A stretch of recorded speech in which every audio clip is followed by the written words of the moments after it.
Hi darlings, Maryanne here with Past Life Healing, and today we are joined by my assistant, my lovely assistant Bella.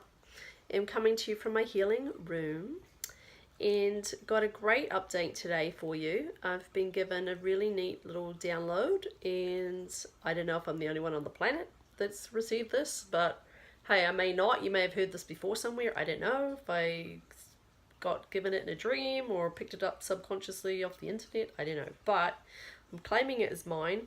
If you've heard this before, let me know, but as far as I know, I was given it. So we're all connected, we're all one. Somebody else may have got this, 20 people may have got this, but it's really cool. So basically what it is how to solve any problem. And look, I can't claim that it solves every problem on planet Earth because I haven't had every problem on planet Earth, but it very likely could say solve your problem. I'm really tongue-tied today. Is it a good data video? We're not sure. Chuckles is barking in the background. Hey, listen, you just got to roll with it. You just don't know. You can't wait for perfection or you'll never do anything. So I hate videoing myself. This is really out of my comfort zone, but I'm going to suck it up, and this is good content. So I want to make sure I get it out there, and I'm getting over myself. So here we go. How to solve any problem in 3 easy steps. That sounds good, doesn't it? You can remember this. I don't even have to write this down for you. Okay, step 1 is add love to the situation. So take any issue.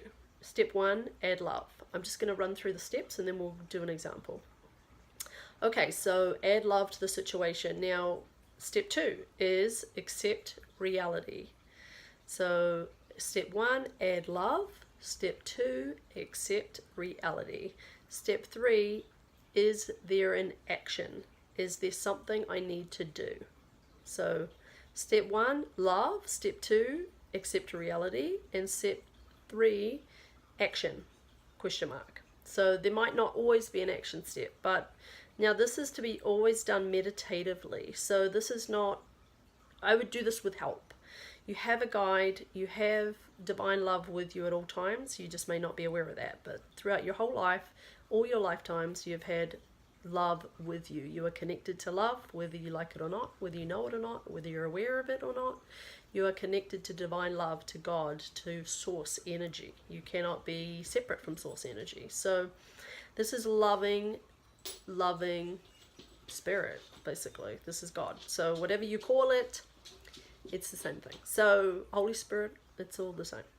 Okay, so what we do is step 1, add love. So whatever the situation, you could have just lost your job. You could have a bill for $1,000 unexpected.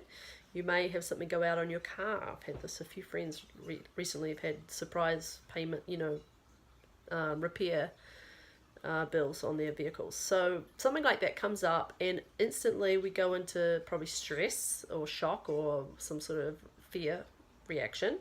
So step 1 is really important. Add love to the situation. Now, say you have a repair bill on your car, adding love doesn't really sound like it makes sense, but stay with me.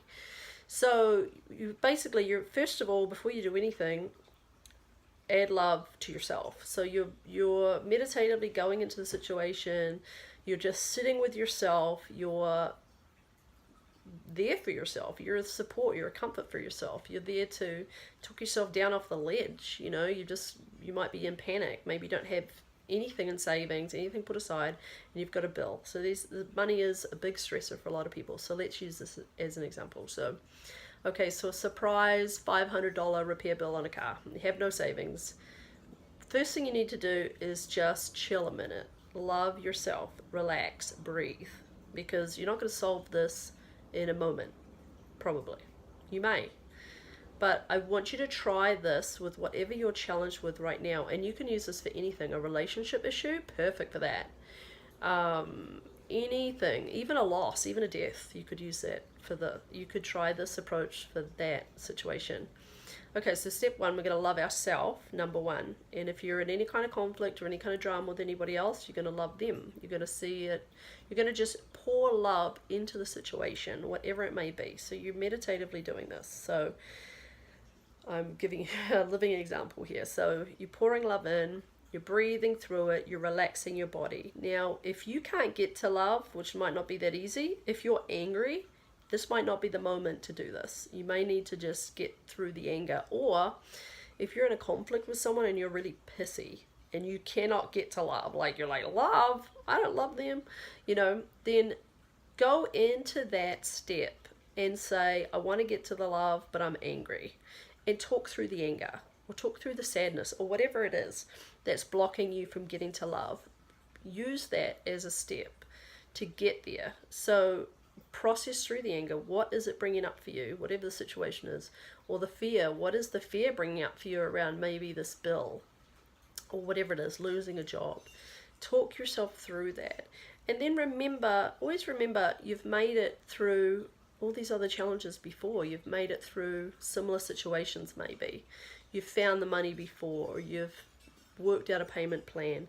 Use the past to leverage some confidence, some reassurance that you know it's going to be okay. So really use everything you got. Okay, so number one is important, and it's a big step.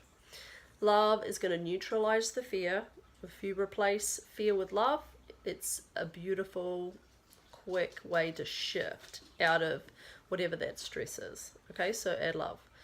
Step two is accept reality. The reality is, in this situation, what? It's either your shit's broken on your car and you got to fix it. There's nothing you can do. Or you've lost your job and you can't get back. So, thank you, Chuck. So whatever you've got to do to accept reality is just, it's a shift in your energy. Often it's like, instead of being in resistance to life, which takes a lot of energy, it's going to zap the life out of you. If you're, you know, fighting reality on the fact that somebody you love has passed, which is a really tough one, I know, but you have to accept that they've moved on. It was their soul's time to transition, and understand that there's a bigger picture here, that there is really no death, that they've transitioned into a new adventure, and to be happy for them. You know, I know this is a stretch, but I'm just giving you a different perspective here. So accepting reality, and whatever that means, you know, you cannot change somebody else, and you cannot change reality. Okay, so this is important too. So accept reality, just release the stress, let go of whatever you're hanging on to, or whatever you wish would be different. Okay, so they're the first two very important steps. This may shift everything, it usually does, and then check in with step three, just in case, because often there's an action step for you. Now, sometimes it could be, you could get an insight. I got a great insight the other day about somebody that I was really not treating that well, or I was reacting to them because I'm so comfortable with them, and Spirit told me, treat them like you would a client. Like, instead of telling them they're crazy, love them. Like, be a little bit more patient, like you would in a professional setting. And I was like, oh, that's really good. Yeah, okay, I'm being a little bit harsh, you know. So what is the action step? And then getting quiet and waiting, and just being clear of your agenda, of what you think should happen, and what is on you to do, not the other person. And you've got to let go of this, well, they better apologize bullshit that we all hang on to. Okay, so let go of that stuff. What is your action step? And it could be to avoid somebody, I don't know. Spirit's going to tell you something different than he's going to tell me. So check in with, try to do this intuitively with your guidance, with God, with love, okay? Don't just do it on your own, and you're going to feel the difference. Okay, so I'd love to hear if this worked for you, what your feedback is, anything you'd like to share. And I hope that was helpful. And lots of love, and just know you are guided. You never walk this life alone. You don't have to do it on your own. There is help, and make sure you're reaching out and tuning in and checking in and asking for help every step of the way. Okay, you are loved, and I will be talking to you soon. All right, bye.